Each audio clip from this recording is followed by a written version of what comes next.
On a Monday morning in March, a burnt-out Aston Martin sat at the center of a Hartford auction floor frame twisted, cabin reduced to ash, identification plate melted beyond any reading opening at $200. 72 collectors were in that room. Not one raised a hand. They walked past it the way people walk past something already dead. Only one man stopped. 29 years old, flannel shirt, engine grease still dark on his hands from a job he had left at 5 in the morning to drive 3 hours to reach this room. He stood in front of that wreck for exactly 15 seconds and said nothing. Then he raised his hand. You will not believe what he saw inside that wreck that 72 experts had already turned their backs on. The Vane Prestige Auctions building on the eastern edge of Hartford was the kind of place designed to make certain people feel comfortable and everyone else feel out of place. The floors were polished concrete, sealed to a mirror shine. The lighting was the warm amber of expensive hotel lobbies, and the chairs arranged in rows for the morning session were the sort of padded folding chairs that cost more per unit than most people spent on a work week of lunches. Charlotte Vane moved through the space the way she always did, unhurried, precisely dressed in a charcoal blazer over slate wool trousers, a single thin ring on her right hand, her dark hair pulled back with the kind of effortless neatness that takes years of practice. She had been running Vane Prestige for 11 years. She knew her room, she knew her buyers. And when the catalog reached Lot 47, the burnt Aston Martin retrieved from a Pennsylvania warehouse liquidation, she already knew it was a cleanup item, the kind of lump of liability you moved fast and forgot faster. Her appraiser, Patrick Hollis, had looked at photographs 3 weeks prior and delivered his verdict without ever leaving his office. A 1967 DB6, severe fire damage, no recoverable value, sell for scrap weight, and close the file. Charlotte had set the opening at $200, not because she thought anyone would compete, but because the paperwork required a number. Adrian Kellner, seated in the third row with his navy suit and his Patek Philippe and his 30 years of collecting European road cars, had leaned toward his assistant when the lot was wheeled out and said, in a voice low enough to pass for quiet, that it was nothing but scorched iron, and he wouldn't pay a mechanic to haul it away. The room agreed by saying nothing at all. Mason Holt had driven to Hartford from his shop on the south end of the city, a one-bay garage that sat behind a decommissioned gas station on a street the development money had not yet reached. He had been awake since 2:30 in the morning. The night before, browsing the auction catalog on a cracked tablet propped against his toolbox, he had almost scrolled past Lot 47 the way everyone else would later walk past the car itself. But something stopped him. The photograph was poor, underexposed, taken at an angle that compressed the car's dimensions, but Mason had grown up learning to read cars the way other children learned to read words. His father, a paint line worker at the Aston Martin factory in Newport Pagnell, England, had taken a young Mason through the production floor on Saturdays and taught him to identify models by proportion alone, by the angle of a roofline, by the relationship between wheelbase and body width. Standing in front of the catalog photo at 2 in the morning, Mason noticed something that should not have been there. The A-pillar, the structural column at the front corner of the roof, leaned back at an angle steeper than any DB6 he had ever seen. The wheelbase, even compressed by bad photography, looked shorter. He opened a text to Elijah Cross, his father's old colleague at Newport Pagnell, a 69-year-old retired craftsman who had spent 40 years shaping aluminum panels by hand at the factory. He typed, "Did you ever work on the Zagato cars?" Elijah replied at 3 in the morning, as if he had not been asleep either. "My hands shaped 8 of the 19. Why?" Mason did not answer. He put Bonnie's coat by the door for the morning, set his alarm for 4:30, and lay in the dark with his eyes open. Bonnie had been 6 years old since October, and had developed the habit of asking questions that landed with more weight than she knew. When Mason buckled her into the back seat at 5:15 that morning, her stuffed rabbit, a gray cotton animal her mother had bought the week before she died, 3 years ago now tucked under one arm, she looked up at him with the matter-of-fact directness that children use before the world teaches them to soften things, and asked what they were going to buy. Mason told her he wasn't sure yet. "Maybe nothing," he said. "Maybe everything." She considered this for a moment, accepted it the way she accepted most of his answers, and fell asleep against the window before they reached the highway. Mason drove in silence, both hands on the wheel, the heater running against the March cold, the catalog photo still open in his memory. He had worked 4 years in Aston Martin's Heritage Restoration Division before moving to America, 4 years spent in a room with 9 people whose entire purpose was to recover, verify, and restore the oldest surviving examples of the Marquet's history. He had learned in that room that the most dangerous thing a person could carry into a judgment was the assumption that they already knew what they were looking at. He had also learned something simpler and harder to teach. That original aluminum, hand-shaped and hand-finished, carried a frequency of surface detail that stamped metal simply could not replicate. It felt different. It sounded different when you tapped it. And under the right light, it looked different. Not glamorous, not perfect, but unmistakably, irreversibly human. When the lot was wheeled into the light, and Charlotte Vane read the description, and the room stayed silent, and the seconds stretched out, and nobody moved, Mason raised his hand. He paid $200. He signed the receipt at a side table, while Charlotte watched from the edge of the room, noting his flannel shirt and his truck visible through the glass doors, and the child in the back seat pressing her face to the window. She did not say anything to him. She returned to the podium for Lot 48, which was a 1973 Ferrari Dino, and considerably more interesting to everyone present. The burnt shell was loaded onto a flatbed trailer that Logan Pierce had backed up to the service entrance, and Mason drove south through the gray mid-morning with the thing he had just bought rattling gently behind him, Bonnie awake now, and asking if the car was sad. Mason told her it had been waiting a long time. He said sometimes things waited longer than they should.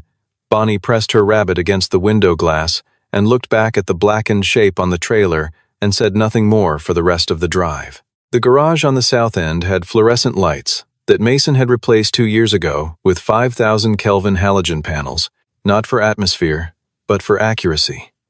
The kind of light that showed metal surfaces the way they actually were, not the way the eye wanted them to be. He pushed the car into the center of the bay on a rolling dolly, positioned it under the lamps, and then did something that Logan found difficult to watch. He sat down on an overturned bucket 4 feet away and simply looked at it for 5 full minutes without touching anything. Logan stood near the wall, with his arms crossed, the way he always stood when Mason was reading something he didn't yet understand. He had known Mason since they were both 22 and working at different shops across town, and he had learned over those years that Mason's silences were not the silences of uncertainty. They were the silences of someone moving through a systematic interior process that would eventually produce a conclusion Logan had not anticipated. Bonnie came in from the apartment above the shop with her homework folder and settled herself at the workbench with a pencil, and the garage was quiet, except for the low hum of the heating unit and the sound of a 6-year-old working through her multiplication tables. Then Mason stood up, pulled on a pair of cotton gloves, and began. What he found in the next 3 hours dismantled every assumption the room at Vane Prestige Auctions had carried away with them that morning.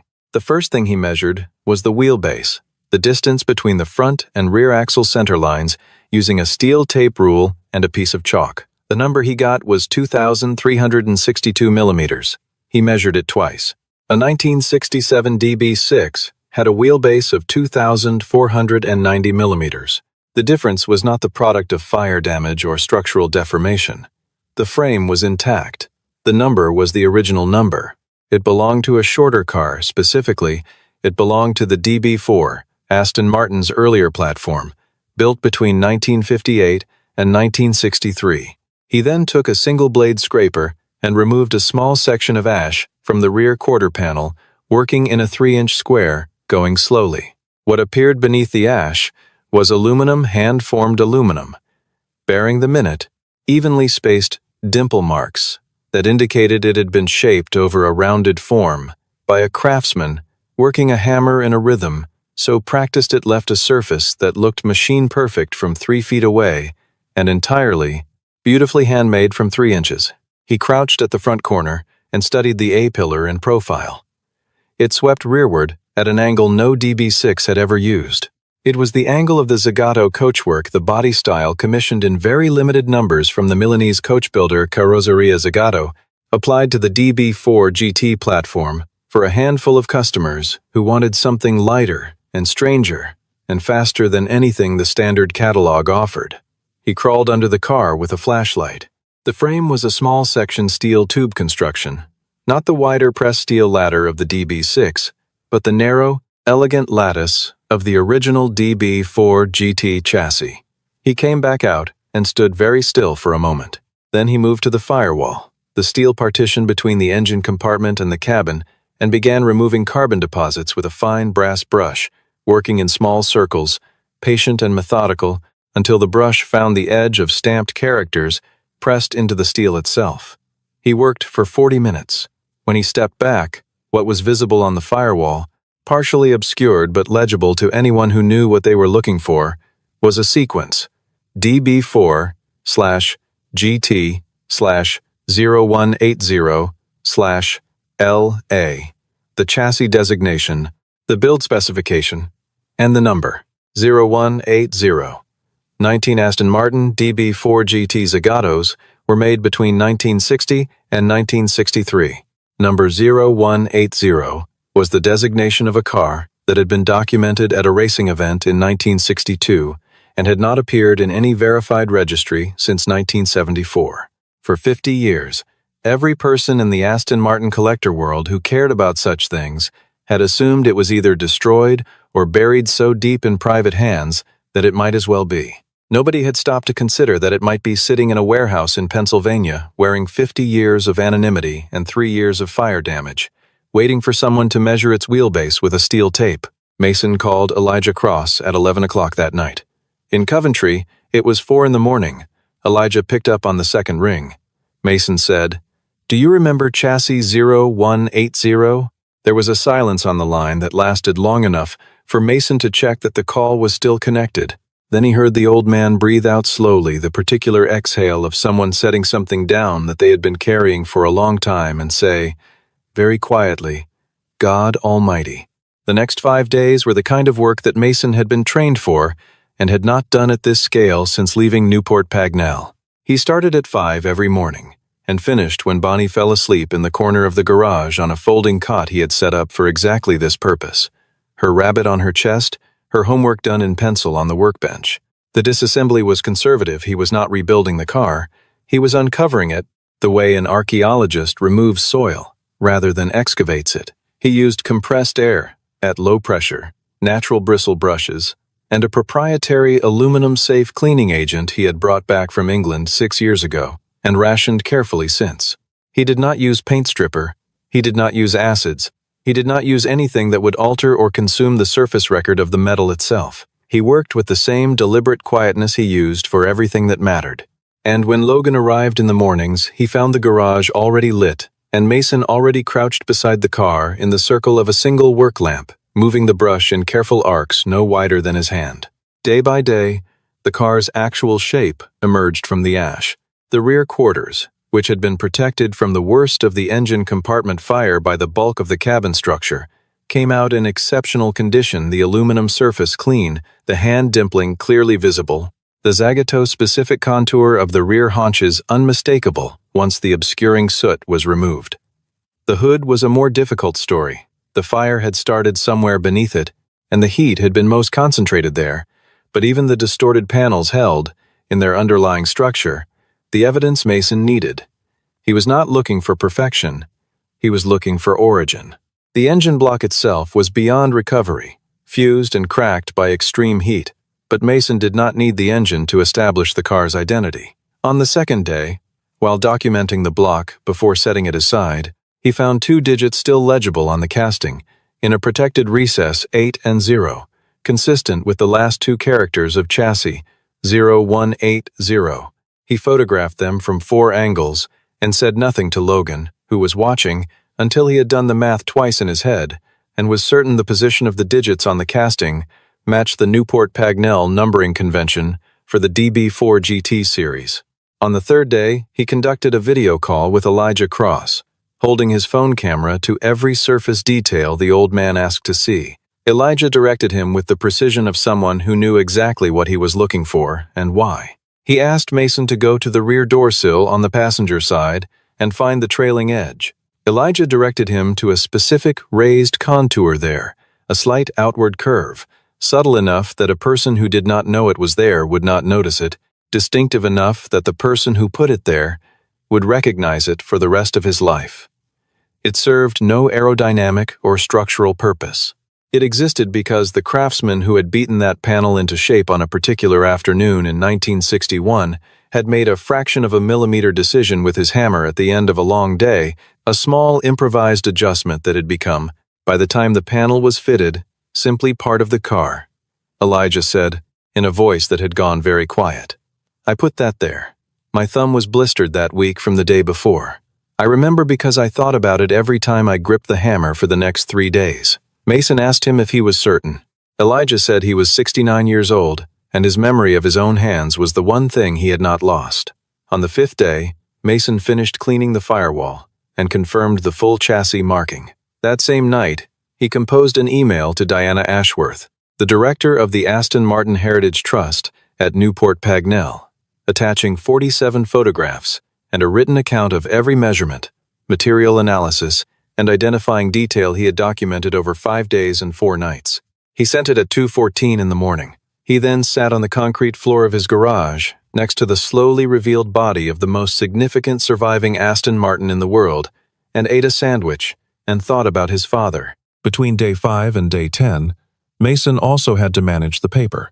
On the morning of day 6, a letter arrived from the legal office representing Vane Prestige Auctions, formal letterhead, careful language, the tone of a document written to establish a position without quite stating it directly. The substance was this.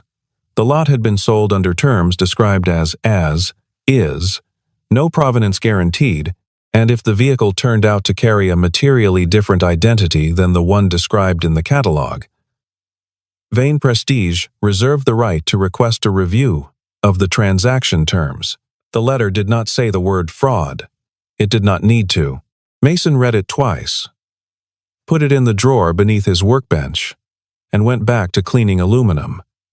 On day 8, a second letter arrived from a different firm representing Adrian Kellner, raising questions about information asymmetry at the time of bidding. Mason read it once, added it to the drawer with the first, and said nothing to anyone except Logan, who suggested he call someone with a law degree. Mason said the car was the answer to both letters, and that he preferred to let the car do the talking. The logic was correct.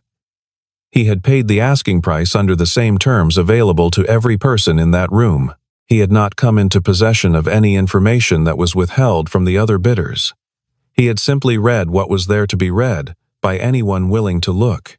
By the time Diana Ashworth's reply arrived 6 days later, the situation had already begun to move in ways that Mason had not entirely controlled. Logan Pierce, who had been present for most of the work, and who had a phone camera and a tendency toward documentation that Mason tolerated because Logan was otherwise irreplaceable, had posted a 6-second clip, with no caption, just the image of the car under the halogen lights after cleaning, the aluminum body glowing softly gold, the Zagato silhouette unmistakable to anyone who knew it. He had not identified the car. He had not said anything at all. Within 6 hours, it had been seen 2 million times, shared extensively in collector communities, and identified by at least 4 separate Aston Martin specialists who left urgent and increasingly frantic messages for Mason's shop line, which Mason did not return. The noise also reached Charlotte Vane through a broker named Jason Webb, who called her at her desk and asked, in a tone carefully calibrated to sound casual, whether she had any concern about the handling of Lot 47. Charlotte told him the sale was complete, under standard terms, and that she had no concerns. After she hung up, she looked at the photograph on her screen for a long time. She had Patrick Hollis's assessment in her files. DB6. Fire damage. No recoverable value. She had trusted that assessment because she had trusted Patrick Hollis for 15 years. She had not gone to the warehouse in Pennsylvania herself. She had 9 other lots to manage that quarter, and the burnt car had seemed like the least of them. The silence she held after looking at that photograph was the particular silence of someone who has begun to understand the full geometry of what they got wrong. Adrian Kellner arrived at Mason's shop on the afternoon of the 6th day, alone except for his driver, wearing a black overcoat and moving with the smooth, effortless authority of a man who had rarely in his adult life encountered a situation that money could not resolve. He stood just inside the garage door and looked at the car for 30 seconds, long enough for Mason to observe that this was not the dismissive glance he had given it in Hartford, but something more careful, more reluctant. Then he said he was prepared to offer $50,000, no verification required. Transaction completed that afternoon. Mason was holding a piece of aluminum cleaning cloth and did not put it down. He said the car was not for sale. Adrian Kellner raised the offer to $100,000. Mason said the same thing. Adrian looked around the garage, the single bay, the cracked floor drain, the folding cot in the corner with a child's stuffed rabbit on it, and said $100,000 was a serious number for a shop like this. Mason turned and looked at him with the kind of steadiness that is harder to maintain than anger, and said that Adrian had stood 3 feet from this car in Hartford and decided it was worth nothing, and that the decision had been made and the transaction had been completed, and that he was welcome to leave. Adrian Kellner was not accustomed to being dismissed by men in flannel shirts in single-bay garages, but he had enough experience with a certain quality of refusal to recognize that this particular one was not negotiable. He left. Bonnie, who had been watching from the apartment stairs with her rabbit, asked her father who the man was. Mason said he was someone who had learned too late to look more carefully. Bonnie nodded as though this explained everything, which, in a sense, it did. Diana Ashworth arrived on the 9th day with 2 assistants, a portable spectrographic analysis unit, and a set of original build drawings that had been in the Newport Pagnell archive since 1961. She worked for 4 hours and 20 minutes without speaking to Mason except to ask him to hold a light source at specific angles and to confirm certain measurements. Her 2 assistants photographed everything. Mason sat on his overturned bucket and watched and did not ask questions. When Diana Ashworth finally removed her gloves and stood up straight and looked at him, her expression was the controlled, professional face of someone managing a very large amount of information at once. She told him she understood what this meant. She told him she needed 48 hours to complete the documentation. She told him not to make any public statements. Mason said he hadn't made any so far. She said she was aware of that, and that it was one of the reasons she was here. She left with her assistants and her equipment, and the garage felt very quiet after they went. Logan, who had been sitting on a stool in the corner with his arms crossed for the entire 4 hours, exhaled slowly and said nothing for a while. Then he said, "Mason," and Mason said, "I know." Bonnie came down from the apartment with 2 mugs of instant cocoa, 1 for each of them, and set them on the workbench, and went back upstairs to watch television. Logan picked up his mug and looked at the car and shook his head slowly in the way people do when they have run out of words for a thing. On the morning of the 10th day, Elijah Cross arrived at Bradley Airport on a one-way ticket from Birmingham, England, pushing a small rolling bag through the arrivals gate, with the slow deliberateness of a man in his late 60s, for whom airports had never become comfortable. Mason had not asked him to come. Nobody had. The old man had simply booked the flight 2 days after their video call, without announcement, and sent a single text that read only, "I'm coming to see it." Mason stood in the arrivals area and watched him come through the glass doors and thought about how the person who had shaped the panels on this car 63 years ago had now flown across the Atlantic at his own expense, without invitation, because the idea that he might not see the car again with his own eyes was apparently not something he was prepared to accept. Elijah shook Mason's hand, the way men of his generation shook hands, both hands, briefly held, and asked if the cover was still in good shape. Mason told him it was. Elijah said good, and picked up his bag, and that was the sum total of the sentiment either of them expressed about the situation for the rest of the drive back to Hartford. Charlotte Vane came to the garage on the 13th day, and she came alone, without a lawyer, without an assistant, without the structured authority of the auction house framing her presence. She parked a dark gray sedan on the street and walked in and stood near the entrance and looked at the car for a long time without speaking. The aluminum body was now fully cleaned. The Zagato coachwork visible in its entirety, the low roofline, the wide rear haunches, the compressed tail, the particular elegance of a hand-formed body that had been designed not to be beautiful in a conventional way, but to be fast, and had ended up being both. Charlotte looked at it with an expression that Mason recognized, not as grief exactly, but as the specific, private experience of understanding a mistake in its full dimension. She said, eventually, that she had sold it to him for $200. Mason said yes. She asked if there was anything, and she did not complete the sentence. Mason said there was nothing. He said the transaction was complete and she could go. She stood for another moment. She was not a person who had cultivated the habit of apology, and it showed in the way she held her posture even now, but there was something in the quality of her stillness that was different from the authority she had moved through the world with on the morning of the auction. She turned and walked back to her car. Bonnie, watching from the corner of the garage, asked her father if the woman was unhappy. Mason considered the question and told her there was a difference between being unhappy and being sorry, and that what the woman was feeling was probably the second thing. Bonnie thought about this for a moment and then went back to her drawing.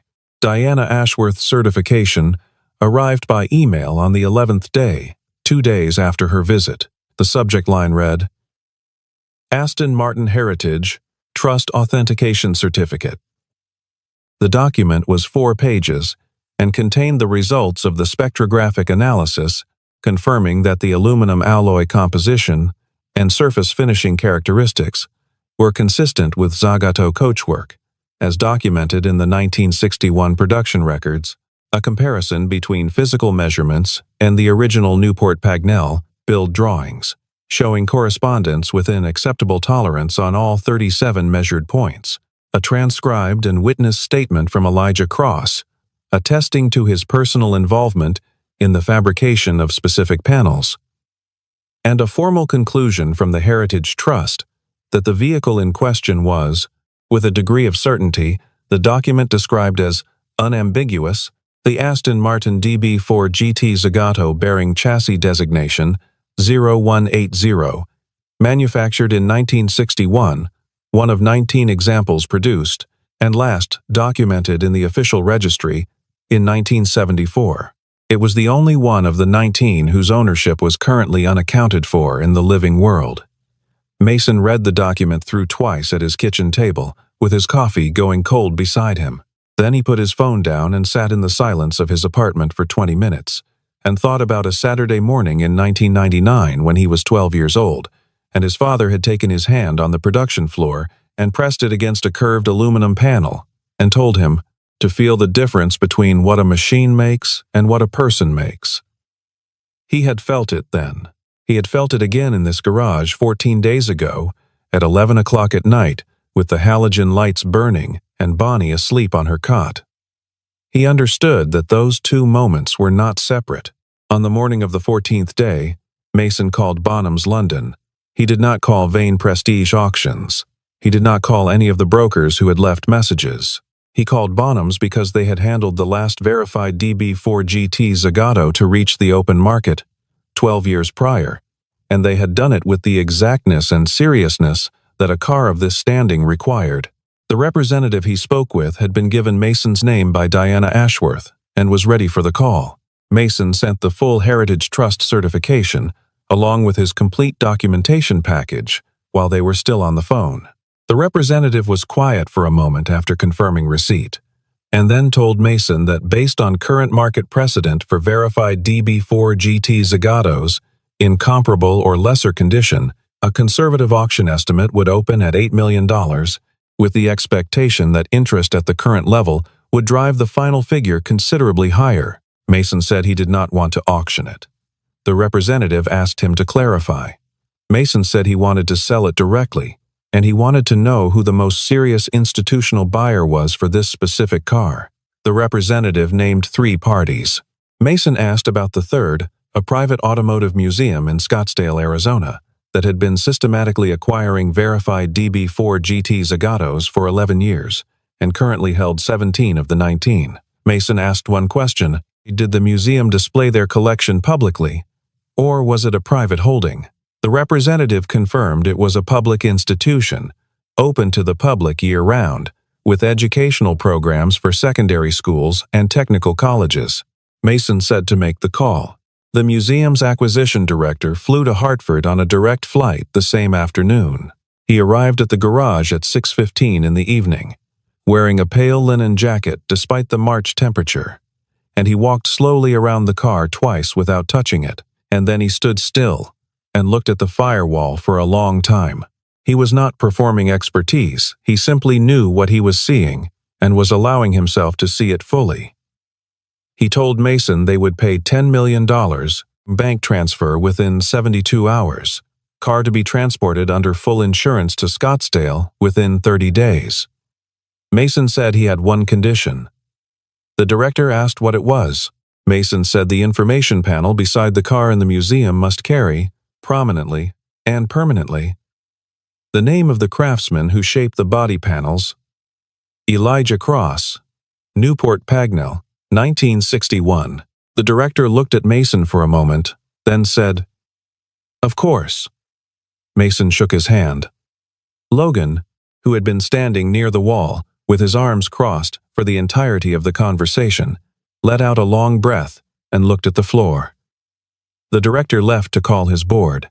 Logan looked at Mason and opened his mouth and closed it again, and then just nodded slowly, which was the most complete thing he could think of to say. The contract was signed the following morning. Elijah Cross, who had been sleeping in the apartment above the garage on a cot beside Bonnie's bookshelf for 3 days, stood up carefully when Mason told him, and walked to the car and placed both of his hands flat against the rear quarter panel. His hands had begun to shake slightly in the past decade, not from age exactly, but from the accumulated weight of 40 years of hammerwork, which leaves its own record in the body. He pressed his palms against the aluminum he had shaped 63 years ago and closed his eyes for a long moment. When he opened them, he told the car it was going somewhere people would see it properly, and that it had deserved that for a long time. Bonnie was standing beside him, and she took his hand, the way she took the hands of people she sensed were carrying something heavy, and held it without saying anything. Elijah looked down at her, and then back at the car, and then he said, "The things we make with our hands don't disappear. They just wait for someone to find them again." Mason stood across the garage and listened and said nothing, because there was nothing to add to that. Elijah Cross flew back to Coventry 4 days later. Mason drove him to the airport. At the departure gate, the old man paused and looked back once, and told Mason he was very much like his father. Then he went through the security checkpoint, and Mason stood and watched until he was no longer visible, and then he drove back to the garage on the south end of the city and unlocked the door and turned on the halogen lights and stood in the empty center of the bay where the car had been. The floor still held the ghost of its presence, a patch of concrete, slightly less abraded than the surrounding area, a faint residual of aluminum dust near the drain, a few precise marks where the rolling dolly had pressed against the sealant. Logan took down the video he had posted within 72 hours of putting it up, saying only that it had done what it needed to do. Charlotte Vane, in the weeks that followed, formally terminated her arrangement with Patrick Hollis and issued an internal directive requiring that all consigned vehicles be assessed in person before any lot description was finalized. She did this without public announcement and without referencing the specific event that had prompted it. Adrian Kellner did not comment publicly. He was not a man who found it easy to discuss the occasions when his judgment had failed him, and this was, by almost any calculation, the most expensive such occasion of his life. He had been 3 feet from 0180. He had spent 30 seconds looking at it. He had shaken his head. 3 weeks after the sale, the garage on the south end of Hartford looked the way it always had. Mason still worked in flannel. He still took the same kinds of jobs: oil changes, brake jobs, the occasional classic car that needed careful attention that had been the steady business of the shop since he opened it. He added 1 full-time employee, because Logan had been splitting his time between 2 shops for 3 years, and it was time to stop pretending that was a permanent arrangement. He paid off the remainder of the equipment loan he had taken out in the shop's 2nd year. He established a small scholarship fund through the Hartford Technical College in his wife's name, specifically for the children of working mechanics and tradespeople who wanted to study automotive technology. When Elijah Cross returned Mason's financial contribution with a handwritten note asking him to keep it for Bonnie's education, Mason put the note in the same wooden box where he kept his father's letters, and he put the money in the education fund instead, and he did not explain this decision to anyone. On a Friday evening, he and Bonnie ate dinner at the small kitchen table above the garage, her rabbit occupying the fourth chair as it always did. Bonnie asked where the car had gone. Mason told her it was in Arizona, in a room with windows, where people came to look at it. She asked if it was happy. He thought about Elijah's hands on the aluminum, and about a Saturday morning in 1999, and about a paper envelope with $200 in it, and he told her he thought it probably was that it had been waiting to be seen properly for a very long time, and now it was. Bonnie absorbed this and returned to her food. After a while, she looked up at him and asked how he had known to buy it. He said he had looked more carefully than the other people in the room. She asked why he looked more carefully. He put down his fork and thought about that for a moment, because it was the kind of question that deserved more than a quick answer. Then he said, "Some things, if you don't look for them, nobody will." After dinner, Mason went back down to the garage alone. He turned on the halogen lights out of habit, even though there was no car under them. Worth that quality of light at that moment. Just a 1989 Toyota pickup, waiting for a belt replacement, and a small collection of disassembled carburetor parts laid out on a clean cloth. He stood in the center of the bay, in the space where 0180 had been, and looked at nothing in particular for a while. He thought about the arithmetic of the whole thing, not the money but the structure of it. $200 on a Monday morning. And the moment 14 days later when a man from Arizona had said 10 million without flinching, and all the space in between that had been filled with work and knowledge, and the kind of attention that most people in that Hartford auction room had spent their careers training themselves not to waste on things that looked like nothing. He was not a person who thought much about irony or lesson or the kind of narrative neatness that a story like this seemed to offer. He thought about what he knew about aluminum, and what his father had taught him, and what Elijah's hands remembered, and what Bonnie had said from the back seat on the way to Hartford at 5 in the morning. Maybe nothing. Maybe everything. He turned off the halogen lights. He locked the door. He went upstairs. The garage was quiet. 72 people were in that room on a Monday morning in March. All of them had seen the car. Not one of them had looked at it. That is not a story about luck, and it is not a story about money. It is a story about what it costs to stop and measure and ask the right question, and not walk past the thing in front of you simply because it does not look, at first, like what it is. Elijah Cross shaped that aluminum in 1961 with blistered hands and left a mark in the metal that 63 years of time and 3 years of fire could not remove. A 29-year-old man in a flannel shirt found it because he had been taught, by his father, by his years, by the accumulation of all the attention he had ever paid to things the world had decided were not worth paying attention to, how to see it. $200, 14 days, $10 million. But more than any of those numbers, one question, asked in the right silence, in the right light, by the right set of hands. What is this, really? Everything else followed from that.